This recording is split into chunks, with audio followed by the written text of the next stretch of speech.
Gabi mga ka-rides, dito na naman tayo, no? Pag minamalas ka nga naman. So, nag-check engine yung motor ko, tapos nagbi-blink yung yan, nakita nyo, nagbi-blink yung overheat. So, sakit sa ulo yan. Ito yung mahirap sa unit, lalo na kapag hindi mo alam ay kung may problema o wala. So, possible may problema yan kasi nag-check engine eh. So, masakit dyan, nasa Cavite ako, no? Buti, nakauwi ako. So, nag-inquire ako sa mga kakilala ko. So, may mga ganyan din na motor, dink. Tanong ako kung possible anong problema sa check engine at nag-overheat na ganon. So, sabi nila possible kung sira yung pan sa radiator or mismong madumi yung radiator. So, yun. Pagtingin ko, umiikot naman yung pan at malakas yung gana ng pan. So, chinek ko muna. Okay naman. Pagtingin ko sa radiator, puro na, yan. Nakita nyo naman, napakadumi na.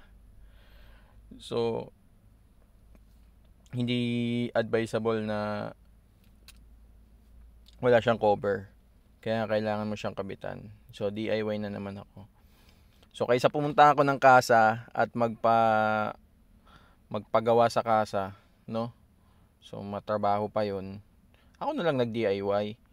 So, motor mo naman yan, lagi yung tatandaan, motor nyo yan, wag kayong matatakot na kalikutin yan, lalo na kung alam nyo na possible ay problema ay visible lang naman. Visible, ibig sabihin nakikita mo na nandun yung problem. So, yun, nakita ko napakadumi talaga nung radiator cover. So, hindi na pagpo-flow yung hangin sa loob dahil sa sobrang dumi. Yan, no? Nakita nyo yan, no? Napakadumi niyan. So, ginawa ko, binaklas ko lahat ng ilalim niyan at kinabitan ko na ng front fender extender para yung pagdaan mo sa tubig, lalo na sa mga mapuputik, hindi na siya papasok sa radiator. Kasi kita nyo talaga napakadumi ng putik na yan. Yung putik na buo-buo, ayan o, makikita nyo, binabaklas ko. Kasi ang kapal talaga ng putik. Halos halos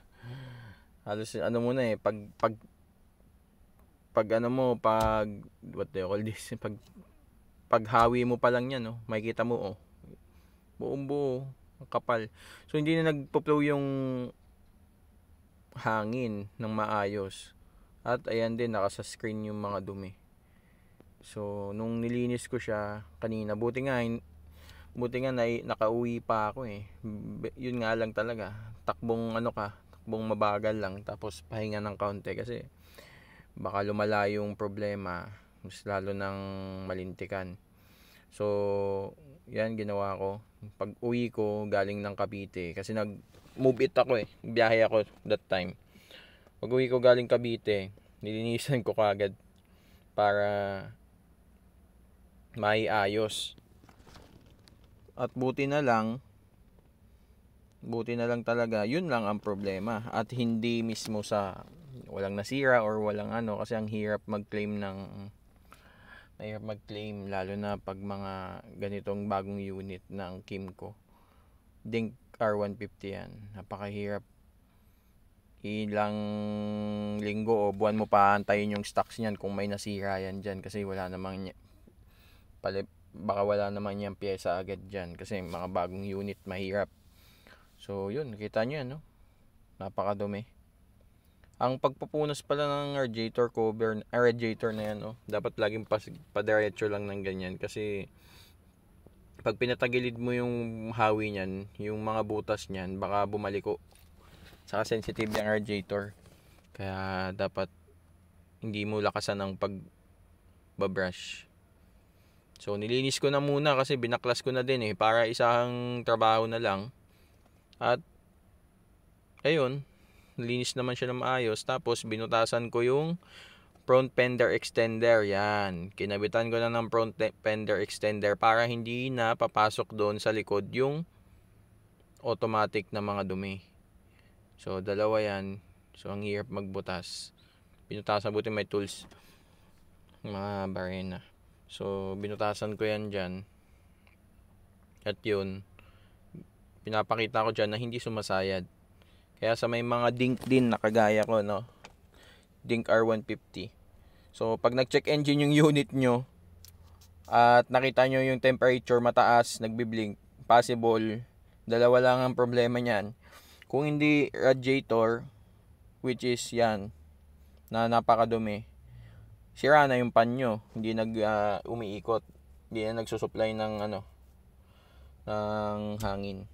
So yun, kaya lagi nyo tandaan, huwag kayong matakot mga likot, kasi motor nyo naman yan. Although pasok naman yan sa warranty, kaso sayang yung araw na idadalin mo sa kasa, hindi ka makakabiyahe, tapos alam mo naman pala yung problema, basic lang, kayang-kaya mo naman gawa ng paraan, ikaw na lang magtrabaho. Kasi napakahirap din na pumunta ka pa doon, kahit sabihin mo na warranty yon, at hindi mo naman alam kung may pyesa, at saka sigurado mag-aabot ka.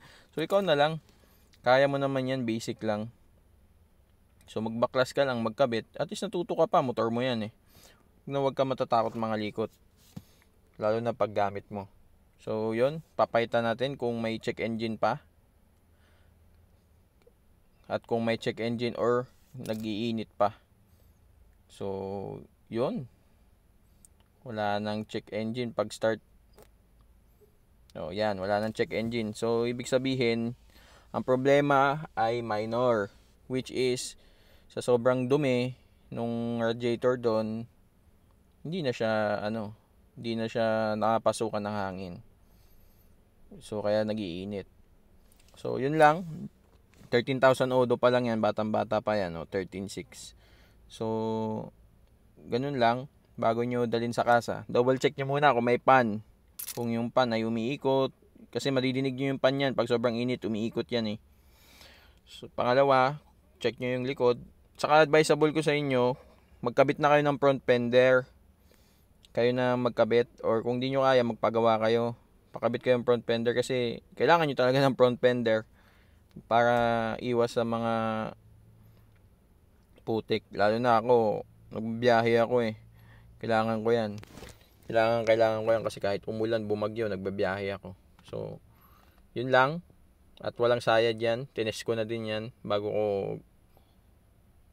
ulit, tinest run ko na yan. So all goods in the hoods na, kaya lagi kayong mag-check at ride safe always sa mga biyahe ha. At hanggang dito na lang, sa susunod na vlog, kita-kits ulit mga ka-rides.